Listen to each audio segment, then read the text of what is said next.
The Chicago Bears are reeling, but they better get rolling if they want to get to 10 wins and make the NFL playoffs. Welcome into the Sporting News Studios as we talk NFL with our NFL writer Cliff Brown. And Cliff, I know you're looking at these Bears and saying, well, they're playing the Lions and the Cardinals here in the next couple of weeks. What do they need to do to get wins in these two games and get to 10 wins this season? Well, this is a time when Jay Cutler needs to step up and be the franchise quarterback that they expect him to be. The Bears are reeling, as you mentioned, and their defense looks tired. Brian Urlacher's out for the season. This is Cutler's time to step forward. You know, the offensive line in front of him has been shaky, but the Bears don't need excuses right now. They need wins. And for Cutler, this is a defining moment in his career. The Packers have overtaken them again, winning the division.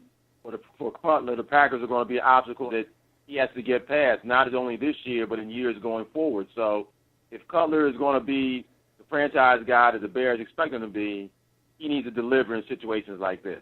Yeah, I agree. Very, very interesting. And now in Philadelphia, you know, you have to look over there and say, obviously they're pretty much done for this season as far as accomplishing what we all thought they probably could accomplish this year. And it makes me wonder about Michael Vick and his future as an NFL quarterback. What's your take on Vick right now? Well, I think Michael Vick is going to be a starting quarterback in the NFL next year, whether it's in Philadelphia or elsewhere. I think his future in Philadelphia has a lot to do with who the next head coach is. If the next head coach thinks that Michael Vick gives him the best chance to win, then I think Vick still has a chance to be the starter there, whether Nick Foles plays well these last few games or not.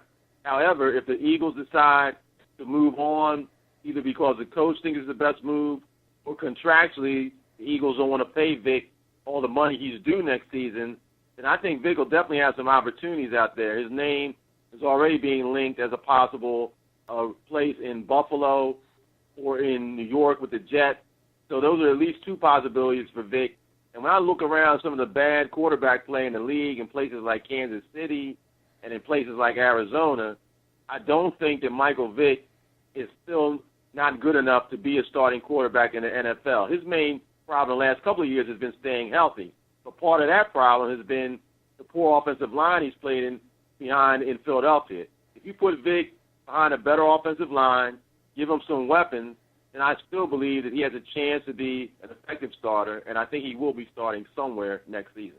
Absolutely. And speaking of next year, you know, the Detroit Lions have to be looking forward to next season. This season has just really been a disappointment for fans of the Lions. What do you feel about Jim Schwartz? I know he just signed a contract extension. We don't know how long or for how much money, but what do you think his future is in Detroit? Because it kind of looks like he lost that team this year. Well, I think Jim Schwartz is going to come back next season as their head coach, but I also think the Lions have to seriously consider making a change. This team has grossly underachieved on the field.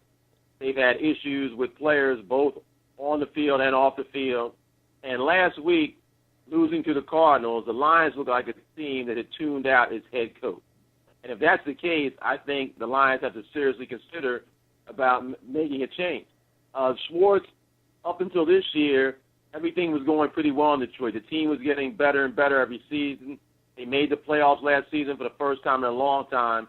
But that doesn't always carry over. Something's missing with that team this year, and I think Schwartz has kind of lost the ability to get through. So I think it's really going to be interesting to see what happens with Schwartz.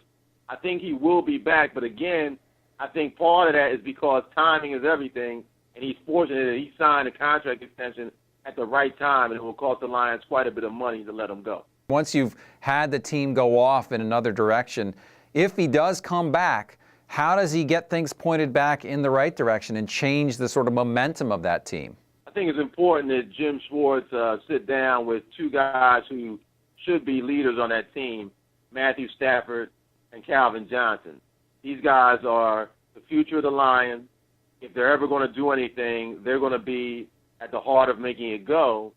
And even though the buck stops with the head coach, every head coach needs help from his players when it comes to making sure everyone's on the same page and keeping dissension out of the locker room.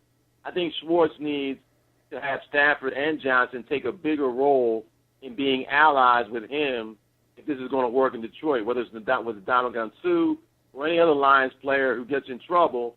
I think there needs to be more peer pressure, and it can't always be the head coach who's the one voice trying to keep things in line.